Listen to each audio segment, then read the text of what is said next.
Nous nous retrouvons donc pour la dernière vidéo consacrée au chapitre 23 sur les déterminants et plus précisément aujourd'hui les principales applications, c'est le paragraphe grand 6. Premièrement, le calcul de l'inverse d'une matrice carrée. Le théorème 28 nous dit que si A est une matrice NN à coefficient dans K, on a la formule suivante: transposée de la comatrice de A fois A égale A fois la transposée de la comatrice de A fois déterminant de A fois l'identité. Quand on aura établi ce résultat, qui n'est pas tout à fait facile, on en déduira bien évidemment que si A est inversible, le déterminant de A étant non nul, on pourra écrire que transposé de la comatrice de A sur déterminant de A multiplié par A égale IN, dans l'autre sens également, on en déduira donc que A-1 égale 1 sur déterminant de A multiplié par la transposée de la comatrice de A. L'exemple d'une matrice de 2 est particulièrement intéressant. Le déterminant est égal à AD moins BC, et donc A-1 égale, eh bien, le cofacteur de A, c'est D, le cofacteur de D, c'est A, d'où les éléments diagonaux, le cofacteur de B, c'est C, plutôt moins C d'ailleurs, le mineur, c'est C, le cofacteur, c'est moins C. On aurait normalement le moins C en première ligne, deuxième colonne, mais comme il y a transposition, le moins C se retrouve à la place du C. Moralité, on va maintenant très facilement inverser une matrice de 2, 1 sur le déterminant de la matrice, facteur 2, on inverse les éléments de la diagonale et on change de signe les éléments non diagonaux. Passons donc à la démonstration de ce théorème 28. Regardons donc la démonstration de ce théorème. Posons grand B égale BIJ égale à transposer de la comatrice de A. Grand C, la matrice qui nous intéresse, transposer de la comatrice de A fois A. Le but est de démontrer que grand C égale déterminant de A fois IN.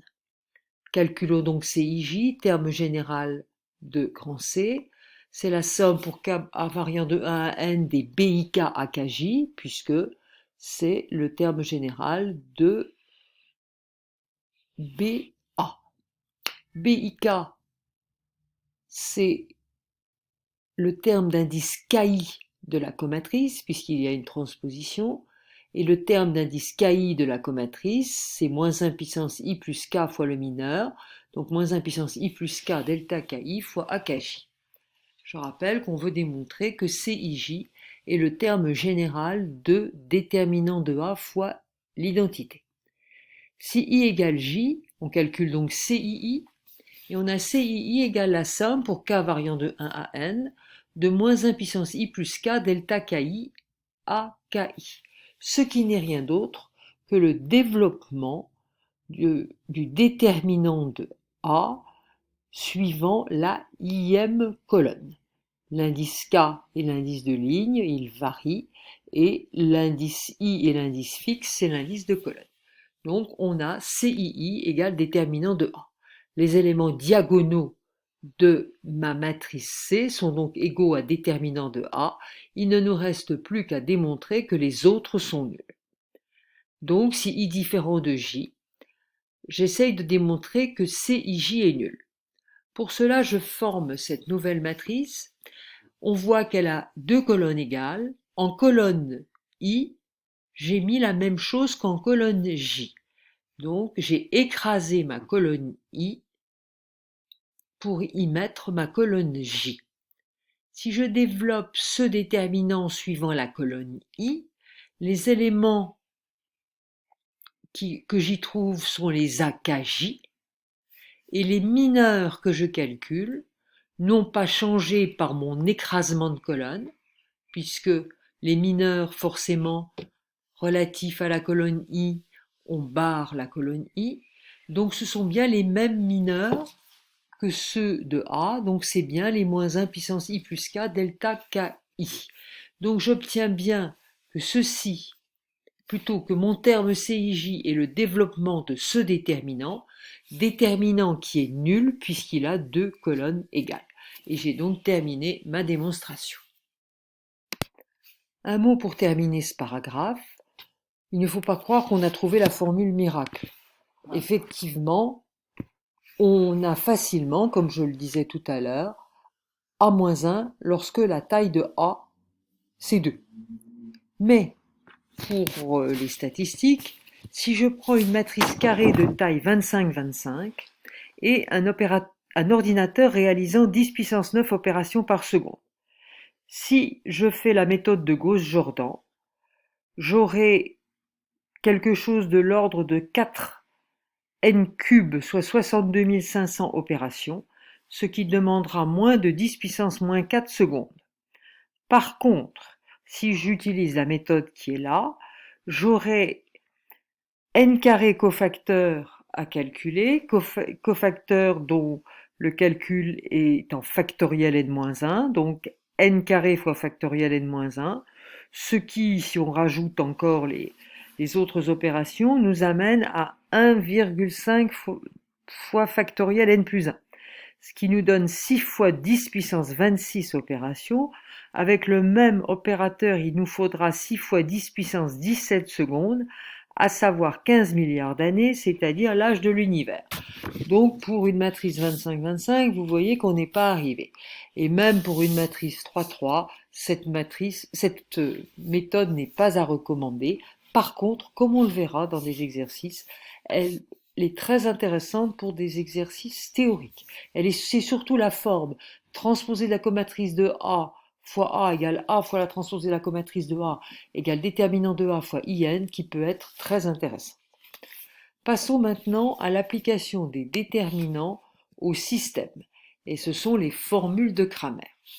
Donc, soit A une matrice carrée NN, B un élément de K puissance N, alors le système d'équations linéaires AX égale B est un système de Cramer si déterminant de A est non nul, ça va être très simple. De plus, l'unique solution, x1, xn, est obtenue en faisant le quotient de déterminant de AJ sur déterminant de A, où AJ est la matrice obtenue en remplaçant la jème colonne de A par la colonne B, c'est-à-dire la colonne du second membre. On ne fera pas cet exemple-là parce que je crains qu'il ne tienne pas dans le temps de la vidéo, mais après la démonstration, on fera un plus petit exemple. Regardons donc la démonstration de ce théorème. On sait que le système est de Cramer si et seulement si A est inversible, et bien sûr on sait que A est inversible si et seulement si son déterminant est non nul, donc le début de la démonstration est tout à fait simple. Il nous faut maintenant montrer les formules en elles-mêmes. Donc la matrice A, je la représente par ces colonnes, C1, Cn, et si grand X est solution de mon système AX égale B, on a x1c1 plus etc. plus xncn égale b. C'est ce qu'on avait vu dans l'interprétation vectorielle dans le chapitre précédent, interprétation vectorielle des systèmes. Donc je vais regarder le déterminant de AJ. Qu'est-ce que c'est que AJ? C'est la matrice A où j'ai remplacé la jème colonne par B. Donc déterminant de AJ égale déterminant de C1, CJ-1, B, CJ plus 1, CN. Je remplace B par l'expression qui est ici, somme pour I variant de 1 à N des X, I, CI. J'utilise bien sûr la N-linéarité du déterminant, donc somme en I des XI déterminants de C1, CJ-1, CI, CJ plus 1, CN. Et je regarde si I est différent de J, eh bien forcément cet indice I, il est parmi 1, J-1, J plus 1, N. Autrement dit, si I est différent de J, dans ce déterminant, deux colonnes sont égales et le déterminant est nul. Donc, ça ne donne aucune contribution et il ne me reste que XJ fois déterminant de C1, CJ-1, CJ, CJ plus 1, CN. Et on a donc que déterminant de AJ égale XJ déterminant de A, donc XJ égale déterminant de AJ sur déterminant de A. Faisons un tout petit exemple pour ne pas dépasser la capacité de la vidéo. Un système de 2, alors bien sûr, hein, je prends un marteau-piqueur pour écraser une mouche. J'ai donc x, la première variable, qui est égale à, au dénominateur, le déterminant de la matrice, 2, 1, 1, 7, au numérateur, eh bien, comme je regarde la première variable, c'est la première colonne qui est remplacée par le second membre, 1, 3. J'obtiens donc 1, 3, 1, 7, ce qui fait 7 moins 3 égale 4 sur 14 moins 1 égale 13. On reprend donc et je suis persuadé que vous n'aurez pas besoin de moi pour faire l'exemple 3,3 qui est un peu plus calculatoire. Il nous reste une troisième application. Première application, je répète, calcul de l'inverse d'une matrice carrée, théorème 28 à mettre sur vos fiches, ainsi que l'exemple parce que ça sert très souvent. Deuxième application, application au système linéaire avec les formules de Cramer, théorème 29 à mettre sur vos fiches, sachant aussi que vu les calculs, cette méthode n'est pas la panacée universelle, les pivots sont beaucoup plus efficaces. Enfin, calcul du rang d'une matrice. Alors, on a déjà, je rappelle qu'on a vu préalablement que le rang d'une matrice et la taille de la matrice carrée inversible extraite de taille maximale.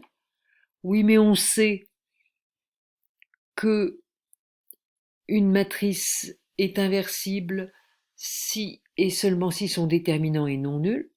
Donc on va avoir le théorème 29 sans aucun souci. On considère une matrice M élément de MNP de K. Le rang est compris entre 1 et min de n et de p à condition bien sûr qu'elle soit non nulle.